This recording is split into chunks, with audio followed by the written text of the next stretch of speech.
Critics are really enjoying Immortals of Aveum. It's good for the critics, I guess.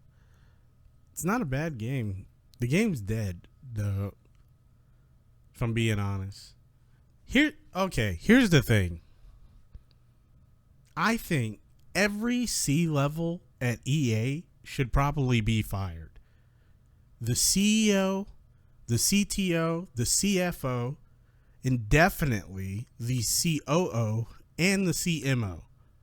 I have never encountered a group of people who can, with precision, systematically make the worst decisions that I've ever seen made for a company. I think it's time they relinquish all of their non-sporting titles and their non-mobile titles, because that's where they're making all their money. That's where they're making all their money now.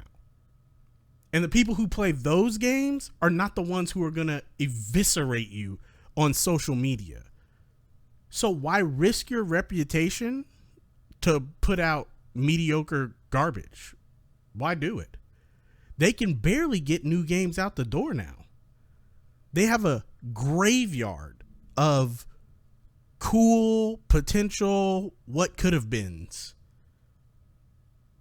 Among them, RIP Star Wars 1313, by the way. But even when they can push something to the finish line, we get a product that's half-baked and barely playable.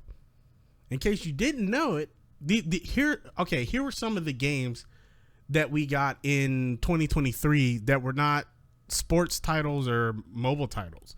We got the Dead Space remake that probably didn't even need to happen. The game's pretty good and kind of still stands up. It's a little old, but it kind of still stands up. And to their credit, the remake was received really well from what I hear. I don't really play the survival horror Dead Space stuff, but I heard it was a really good game. From what I've seen, people really seem to enjoy it, and most people had good stuff to say about the Dead Space remake. But they also had Star Wars Jedi Survivor, which that was an okay game. It was a technical nightmare at launch for the PC players, where even people who had top rigs couldn't hit 60 frames per second on like all low settings. Matter of fact, I'll show you the Mutahar video he put out about it. Even funny anymore. We're on 768p.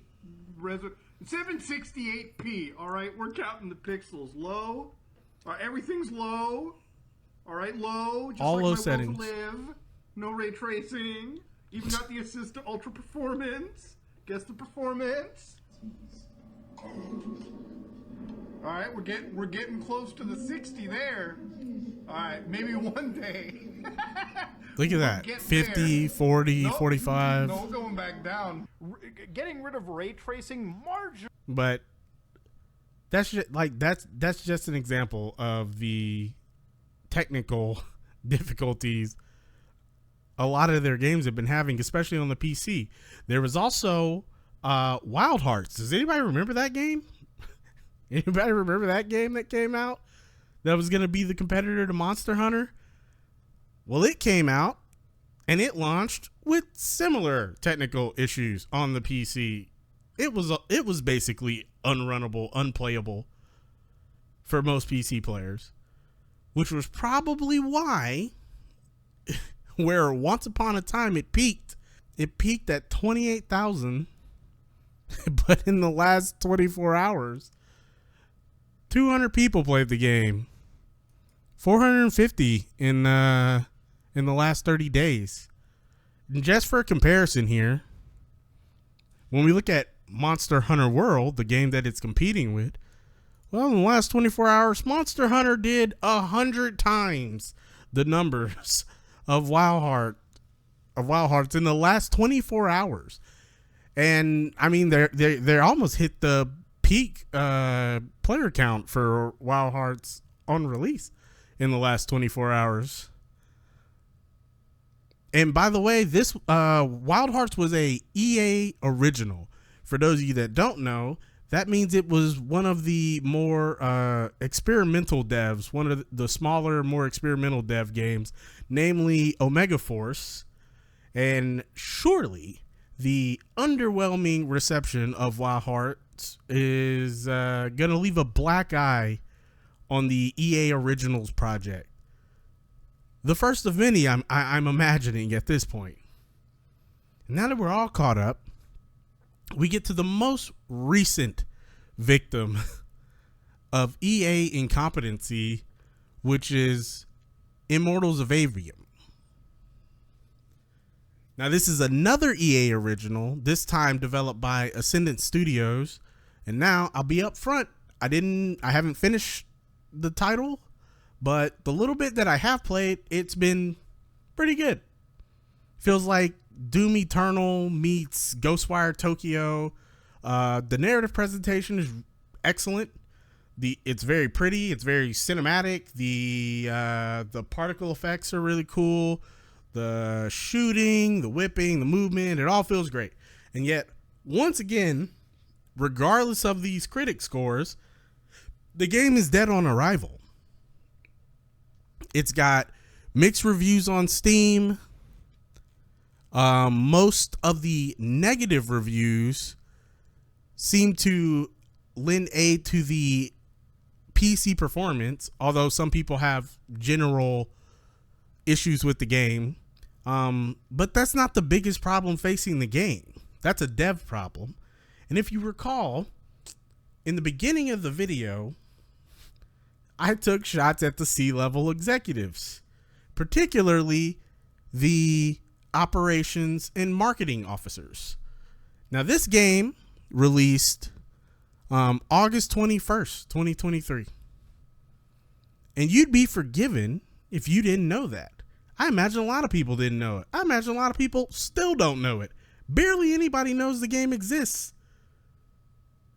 The marketing has been non-existent outside of a few showings at conventions. And even right now, we're still in the haze of Baldur's Gate 3 when this game came out.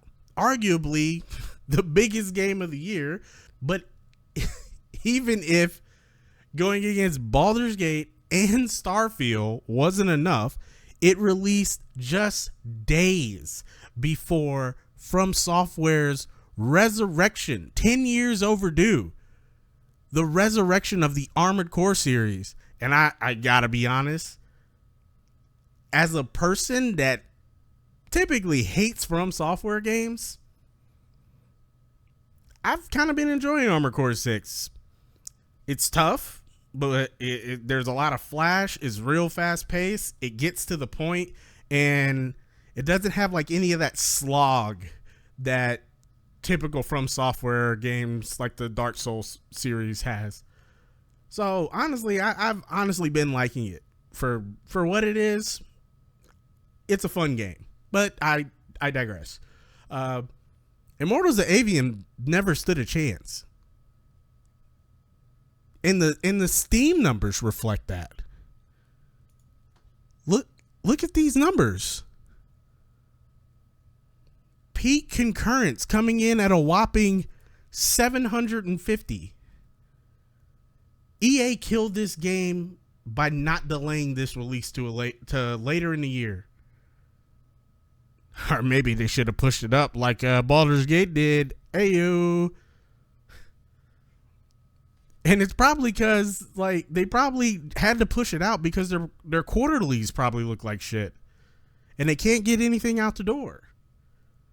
And now a studio that actually has some potential, and it's probably on their chopping block now for a totally avoidable underperformance. Good job, EA. Good job.